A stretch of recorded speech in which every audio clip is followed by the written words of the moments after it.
Hello and welcome back to my channel. Today we have another reaction video. End of the time. If you are new, please share the video, subscribe and join with Taha family and give like. Let's our family grow up. Let's begin. 1, 2, 3. He told us that towards the end of time you will see the people of the Ala Ri'asha yatatawaluna fil bunyan. He said there will be poor people who were the desert people, and they were poor and they were taking care of goats and animals, and then they'll begin to build huge buildings. These are signs before your very eyes. We're seeing signs of our Prophet ﷺ. He told us that you will see the buildings of Mecca reach the mountaintops. The buildings of Mecca will reach the mountaintops. And this is happening in our lifetime. When I first went to Mecca, there were no buildings even close to the tops of the mountains of Mecca. And now it's filled with buildings that are beginning to reach the mountaintops. I was on one of the tallest mountains in Mecca, and you can see the clock tower now surpasses the mountains. The Prophet ﷺ said, in a hadith, he said, إِذَا رَأَيْتُمْ مَكَّةَ بُعِجَتْ كَضَائِمًا. If you see Mecca, if you see its mountains with holes pierced through them, this is what it means. بُعِجَتْ كَضَائِمًا وَيَتَسَاوَى بُنْيَانُهَا رُؤُوسَ جِبَالِهَا. And you see the buildings reach or in a riwayah ta'lu, they will actually surpass the mountaintops. And then he said, فَقَدْ أَظَلَّتَ السَّاعَةُ. It means that the Sa'ah has cast its shadow. Imam As-Suyuti says in this, هِيَ عِبَارَةٌ عَنْ دُنُوَ السَّاعَةِ. It means that the hour is near, it's coming close. In fact, in all of these we see pointers towards a scientific and technological revolution which would sweep the world. And the mastermind behind that scientific and technological revolution is the Antichrist.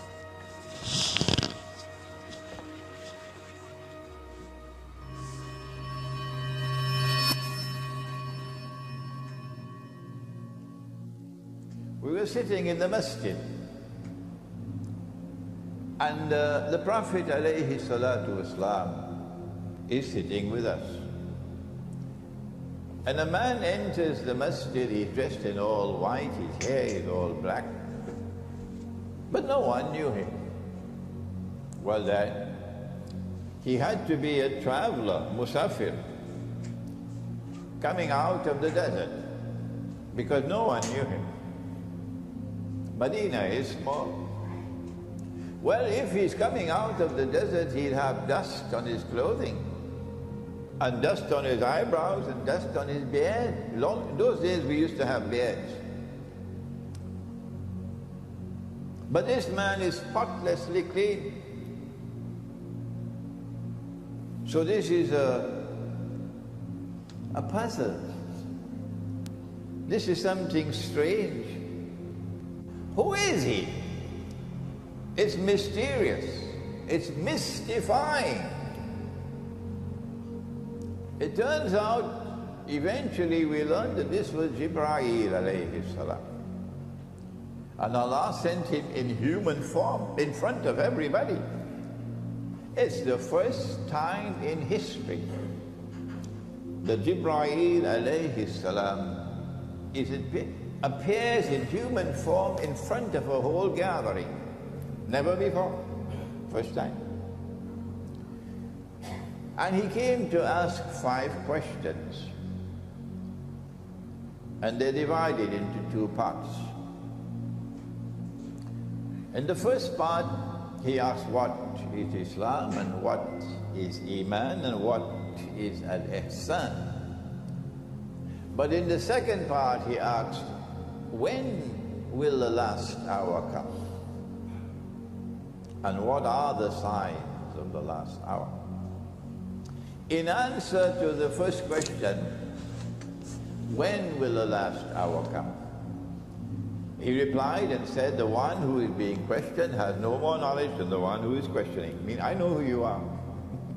and I know what you know. And then came the last question. What are the signs of the last day?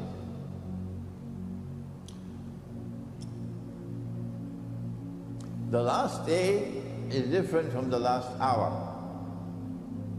The last hour will come like the twinkling of an eye, so suddenly, and that's it. And the entire material universe will be transformed into something different. غَيْرَ الْأَرْضِ, it says, غَيْرَ الْأَرْضِ وَالسَّمَاوَاتِ, something different. But before that, there is another end, and that's the end of history. The first sign of the two was very easy to understand and to recognize. We didn't need a PhD from MIT. That the naked, barefooted shepherds would be competing with each other in the construction of tall buildings. My building is taller than yours. Oh, no, no, no, no. We got the tallest one of all in Dubai. Oh, no. We in Jeddah, we're coming with one taller than you in Dubai. Huh? So, he gave a precise people who are going to be doing a precise action. And I want you to understand something. There are two types of Arabs. There are city dwellers who live in great cities like Damascus, Alexandria, Cairo, Yemen, Sana'a. They live in these sort of places. And there's another type of Arab, a destitute Arab, known as the Bedouin Arabs. The Bedouin Arabs at the time of the Prophet, and before the Prophet, and after the Prophet, even until the 1950s, were poor, uneducated, illiterate, and generally people who were cut off from the rest of the world. Now if the Prophet wanted to make a prediction which was going to be self-fulfilling, he should have said, the Persians are going to compete with each other to build tall buildings. Why? Because the Persian capital, Ctesiphon, was the biggest city in the world. Or he should have said, the Romans are going to compete with each other, the Byzantines are going to compete with each other for tall buildings. Why? Because Hagia Sophia was the tallest building on earth for centuries. The Prophet Muhammad, if he wanted a self-fulfilling prophecy, he should not have said the Bedouin Arabs. He should have said the other nations. Plus, here's the thing. It does. Because they are people who don't have wealth. And until the 1950s, before we discovered the black gold of oil, these same people did not have access to the wealth to build tall buildings. Now the Prophet Muhammad, peace be upon him, he did not like tall buildings. He did not like extravagant buildings. In fact, he actually told Muslims not to do that. There is verses of the Qur'an which talk about the vanity of building buildings. So if he wanted a self-fulfilling prophecy, he should have said the city-dwelling Arabs are going to build buildings to compete with each other. And to couple this, he should have encouraged them to build tall buildings. But he didn't do that. He spoke about a poor group. And two, he told people not to build tall buildings. So the self-fulfilling prophecy or the reverse-engineered prophecy doesn't make sense. And I'm going to give you a reference here. There is a book published called Arabian Sands. This book, I've forgotten the name of the author, but it's called Arabian Sands, published by Penguin. And this book is written by a British explorer, Wilfred something, when he was traveling through these Bedouin areas in the 1940s. Read that book and look what he says about the Bedouins. Look what he says about how poor they were, about the way they actually lived. The Bedouin Arabs, they were unaffected by the golden age of Islam. When the Arabs, along with the Persians and the rest of the Muslim world, were at the forefront of the world in terms of science and education, the Bedouin Arabs were living in the same way as before, milking camels and eating dates and going to war. They were doing the same thing they were doing at that time.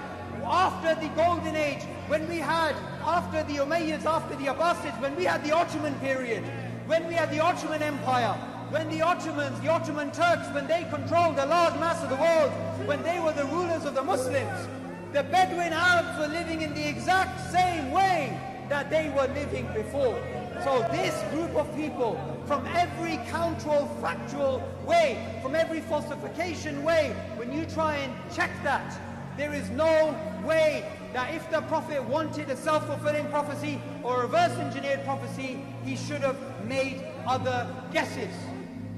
It's very simple, that you would easily understand that the people who are impressed by tall buildings, and the tall buildings is a symbol of progress.